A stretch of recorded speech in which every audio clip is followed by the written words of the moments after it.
Yeah. What's up, Jay Jermaine? What's up, Spreaker, YouTube, Twitter, and all the other social media outlets that's out there. I'm gonna tell y'all something. Where the NBA is heading, based upon the NBA All-Star Game, or really, All-Star Weekend, and what I saw took place. Now, I cringed and really didn't want to watch NBA All-Star Weekend, but because I'm a social critic, I must do it, just to give you guys some info about it and my analysis about where I see the NBA is heading. First and foremost, the NBA All-Star Game itself, it was more competitive. I have to give it up for that than it has been in years past. Team LeBron, they really wanted to win the game. Team Steph Curry was, really disappointing, to say the least. Him and James Harden.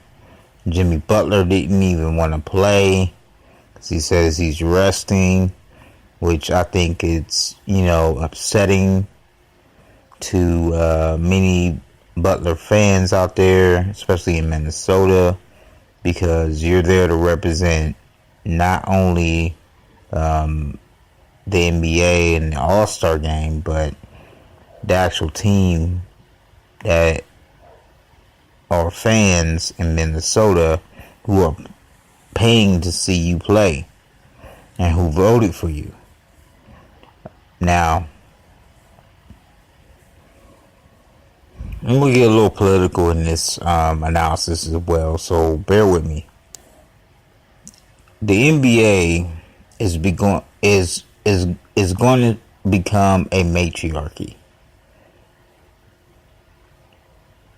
And I say this because of the fact this whole equality thing that, of course, the liberals are pushing, the progressives, I guess you want to call them that, are pushing. You're going to see eventually female head coaches, plural, in the NBA. You're going to see that soon enough. You already got, I believe, I think her name is Becky Hammon on the San Antonio Spurs. I don't know if she's an assistant coach, but I know she's one of the coaches on the roster. You already have that. But soon enough, you're going to see female head coaches. You already seen it with the referees, which, I really don't mind. But at the same time, the NBA is a man's game. Well, at least it used to be. This whole inclusion that the NBA is pushing and propagating, it took place on, I believe, Saturday night, when they had some kind of performance about Stand. I think the song was called Stand or something like that. I don't know who the singer was. She was singing about stand up and all this stuff. And you had several NBA players like Karl Anthony Towns and forgot the two other guys who recited some words during her song. And this was prior to the 3-point contest and the dunk contest. And And I noticed a lot of NBA players were wearing jerseys, but it had pink in it. And he's like, "Oh man, what's wrong with that?" See, if you're a naysayer that's saying like, "What's wrong with a man wearing pink?" Something wrong with you. You know what I mean? I don't care if some rapper back in the day, Cameron, wore a pink chinchilla or whatever it was, or mink coat or whatever. Men don't do that. We just don't. You know what I mean? It's not called changing the game. And if you want to call it changing the game for what? You gotta understand, a lot of those young men, or even the young men that's in the NBA, grew up in single parent households led by mothers. So there's already an effeminate aspect to some of these players, and I know a lot of people will say, "Oh, ain't nothing wrong with that. It's just a style. It's just a style." No, it's not a style. Grab your nuts, for real. Grab your nuts. It's not a style. But not just that. The NBA All-Star Weekend looked more like, and I'm going to use the words that fellow YouTuber Carcino used. It looked like an MTV Rockin' Jock. But now my words is like, it looked like a Grammy Awards. How in the world are you going to have Chris Rock and what's his name, DJ Khaled, judge a dunk competition? Lisa Leslie, I'll give her a pass, because she's actually a baller. You know what I mean? But how in the world are you going to have these two other judges judge a dunk competition? Then you had Kevin Hart again in the All-Star festivities, his unfunny self. And just a side note, Kevin Hart is funny in movies, but I was never a fan of his stand-up. And I don't care what anybody tells me, I was never a fan of his stand-up. You know what I mean? His comedy, although he's, self-defecating or whatever in his comedy, that can only last so long. You know what I mean? Speak about current events, brother. Speak about things that's going on, man. But see, you can't do that. And if he can, he just hasn't. Because he wants to make, "Hey, look at me," laugh. They only go so far. He only goes so far. So I give him props with his movies or whatever. But in regards to him just being a stand-up act and, making people laugh and stuff like that, no, I don't. But anyway, the NBA has this progressive lean towards the league, and they're trying to be so inclusive, and it's really being supported, or not really supported, but endorsed by the commissioner. You know, a so-called Jew, Adam, what is it? Silversmith, whatever his last name is. And he's trying to break all the rules. And I'm not going to say he's not trying to accommodate certain players because he really is. And I'm not going to say their names. However, it's accommodating to a basketball league system that, for basketball purists such as myself, who grew up watching basketball, knowing about basketball, is throwing us off. He's trying to appease to millennials and not the actual hardcore audience who actually buys tickets. Young millennials are not even really watching basketball like that. They're really not. Unless it's in a commercial, unless it's like maybe All-Star Weekend and they ain't got nothing to do, no movies to watch, no video games to play. He's trying to appease to that audience, and they're not going to make you money. And truth be told, the NBA is really suffering on a grand scale. There's only a handful of teams that's really making money. Only a handful of teams. And these teams, you may ask, are the teams that you feel that are the competition or the true competitors to win an NBA title.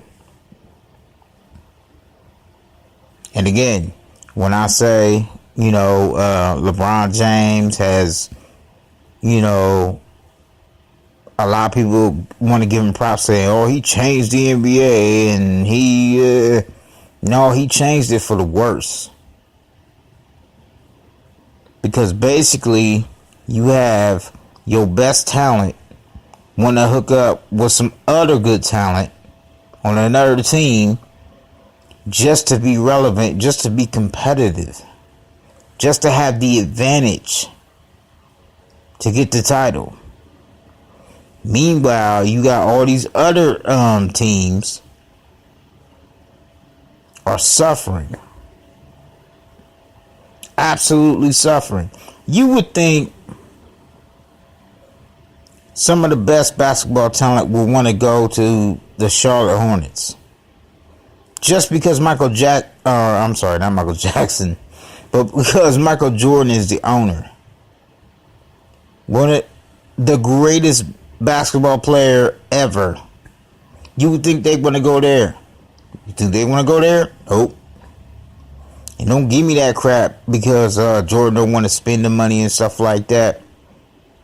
Nah. He's not trying to be like Dan Gilbert and pay all that extra luxury tax just to have all these free agents on his team.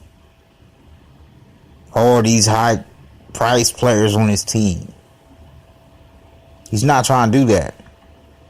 And in fact, give it a couple years, he's going to end up selling the Hornets. He's going to put them up to sell.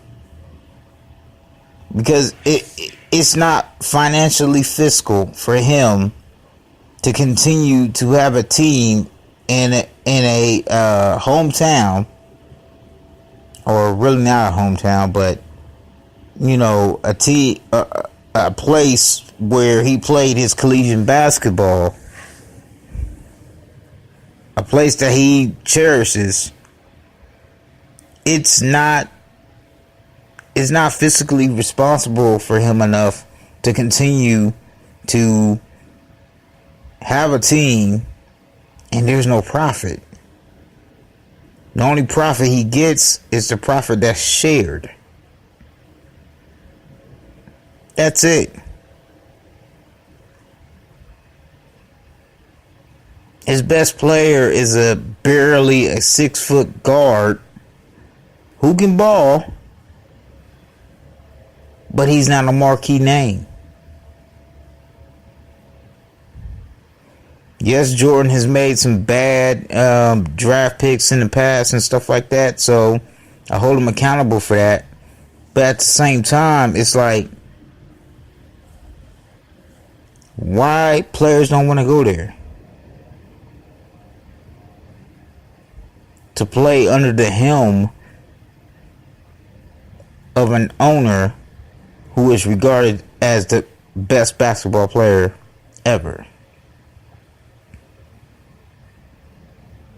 But yet, Cleveland can make, one of the most unheard of trades in the history, trading 6 players and getting 4 of them, and getting 4 new players. And their luxury tax is out the wazoo.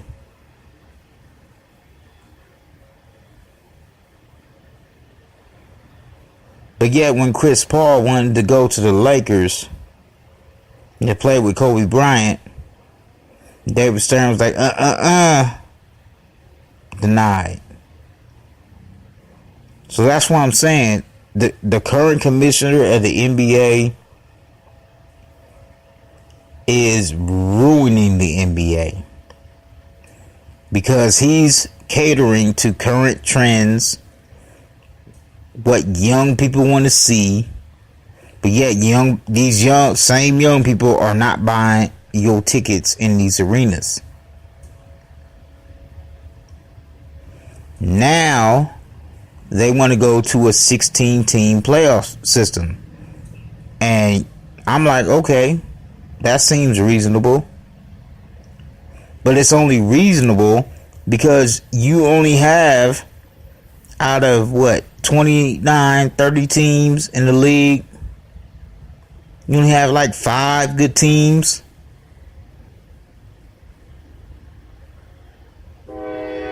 So they gotta manipulate the system to make it be like, okay, well, let's do it like this.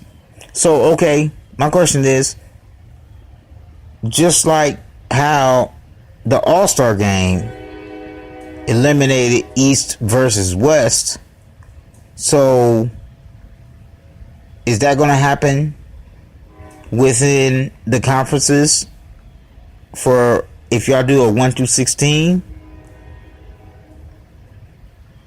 like a fake NCAA tournament? And with that also, how long the series are going to be?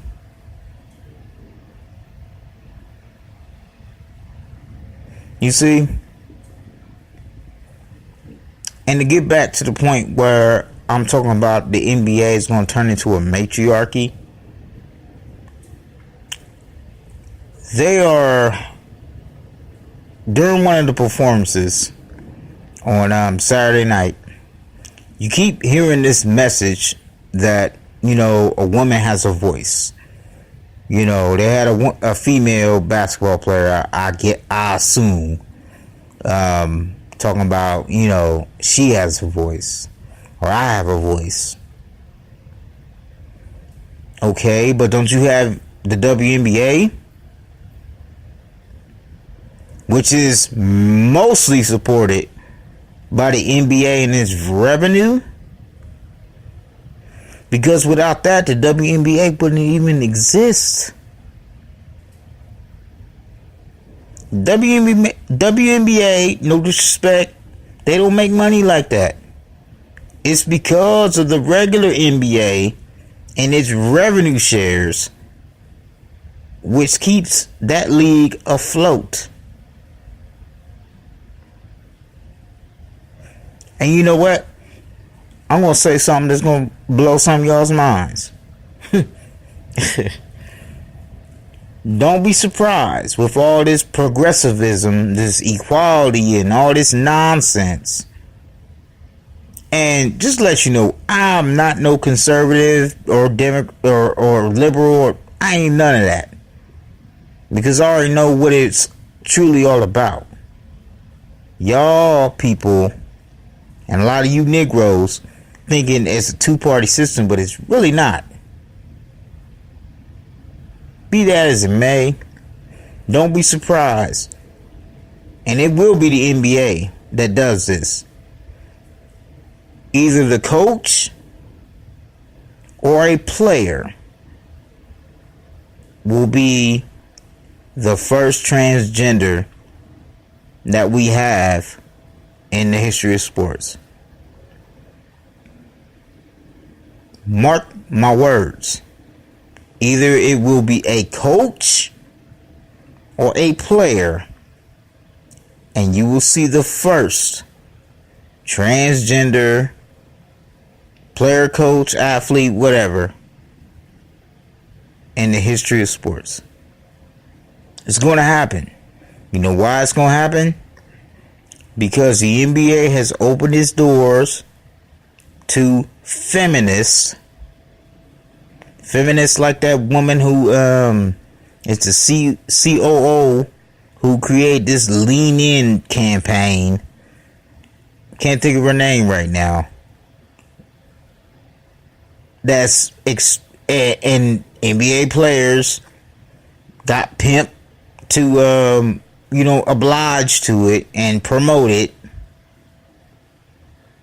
But even before that, it started with saying the word faggot is wrong, or anything derogatory towards gays is wrong.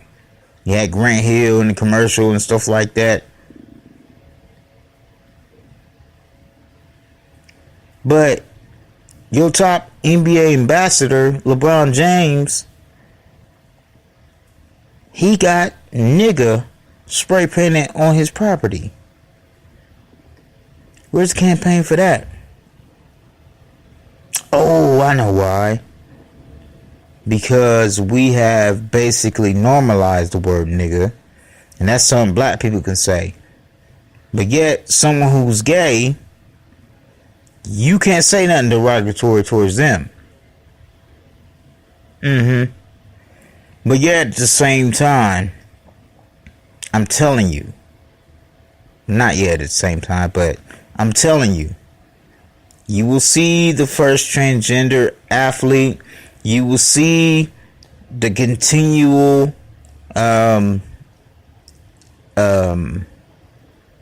veneration of women in a man's sport. A man's sport. Yes, I said it. A man's sport.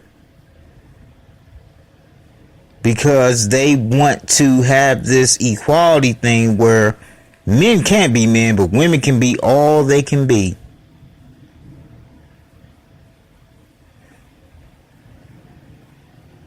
But see, y'all blinded by all the fireworks and the Migos entertaining y'all, and the little Grammy Award All-Star games that y'all continue to watch.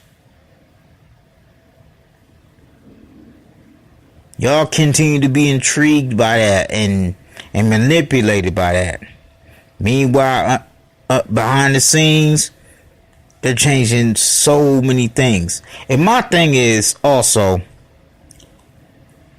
they talk about, okay, well, that pink is for Breast Cancer Awareness Month. Okay. What about the men? What about prostate cancer? You ever think about that? How come there's no month, there's no celebration or acknowledgement for men who have prostate cancer, who suffer from prostate cancer? Something that some of the players in the league can suffer from years after they've done picking up a basketball. Same thing in the NFL. But see, the only thing with the NFL is team first. Yes, not player first.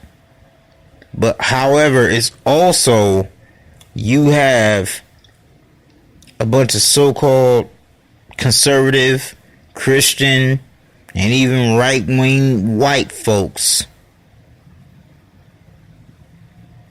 who, nah. You're not gonna mess with our American pastime. Nah. We ain't going for this activism stuff. You see with the NBA, it's not like that. The NBA allows everything to just continue to flood through the drain. I'm telling you, the NBA, where it's going, true basketball fans are not going to like it. Just look at the college game versus the NBA game. The NBA game is basically, Euro basketball. The college game, they still run sets. They still run screens. They still develop players for those who stay.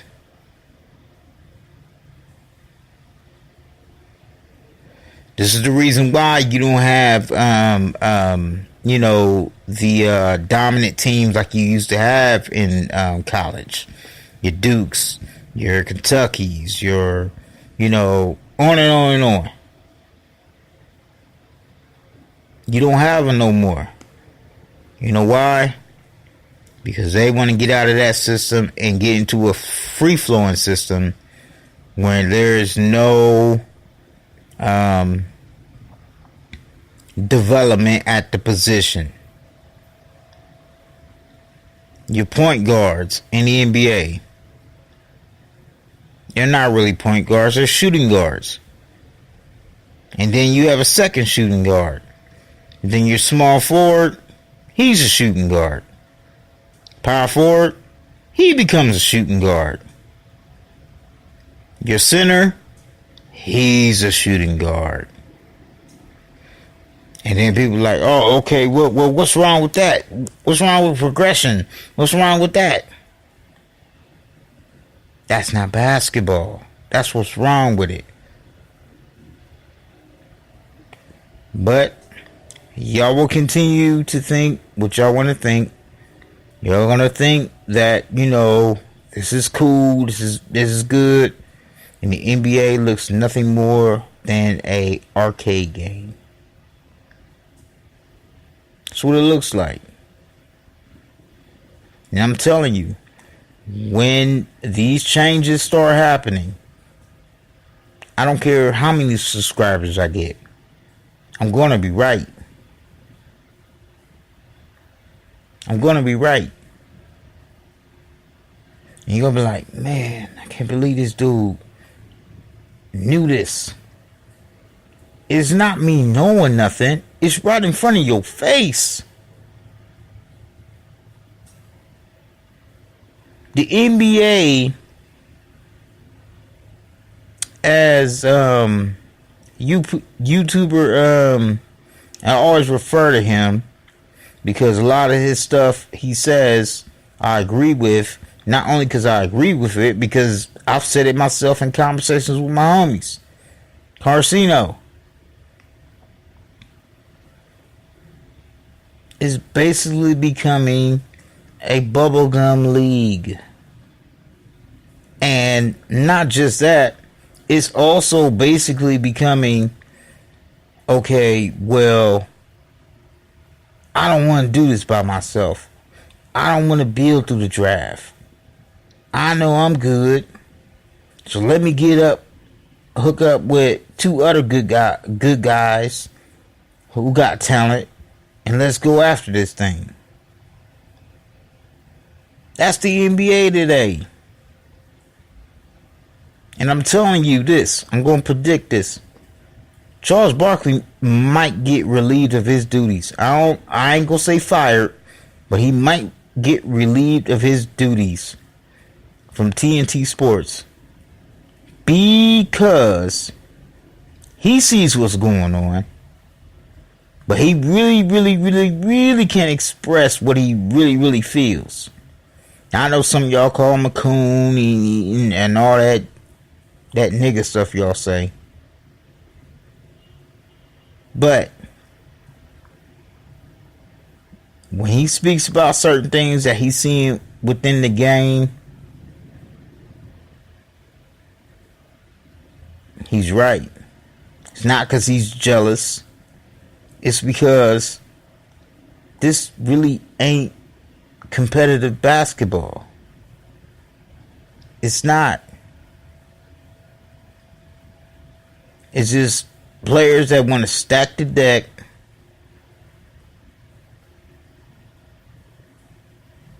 and win.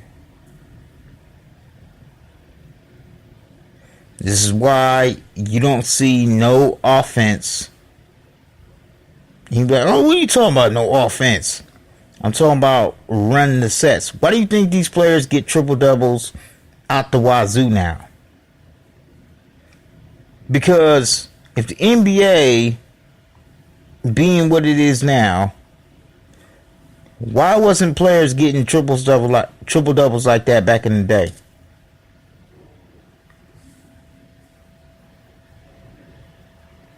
Because the rules were different. They have catered to the foreign players so much to make it easier for them to compete, because so many foreign players in the past, except for a few of them, couldn't handle the NBA. They couldn't handle the structure. They couldn't handle being an offense that had plays. And that's what the NBA has been watered down towards. But yo, enough on the NBA. And you could tell them I said it. The NBA is going to change so drastically. It's going to look like the Grammy Awards. It's going to look like liberal Hollywood. You just got a piece of it this past weekend. But after that, I'm telling you, people like me, and I'm only in my late 30s. Some people like me, nah, I'm not gonna watch the NBA no more. What I see that's coming down the pipe, nah, I'm straight. Even though I don't like the shenanigans that go on in football, I'd rather watch football. The last, sort of competitive sport out there, outside of the Patriots. But I'm telling you, I'm going to be done watching basketball. Because what I see coming, and a lot of y'all don't see, y'all going to see me like, oh man, this black brother was right. It's going to become a matriarchy. It's going to be extension from the black community to the NBA. You have several female coaches, several female executives, and I already know I'm going to hear some people, oh, that's sexist. No, it's not. It's a man's game. Period. The women have their league. Why do you need to come in ours?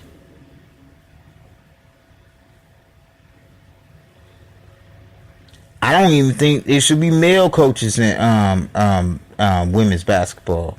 That's why the guy, the coach from UConn, I thought he should have left years ago. Step your game up. Why are you still coaching women? But that's another story for another day. Bottom line is, this is man's basketball. But because you have a lot of younger players coming into the game today that's still fresh off that mama's breast milk,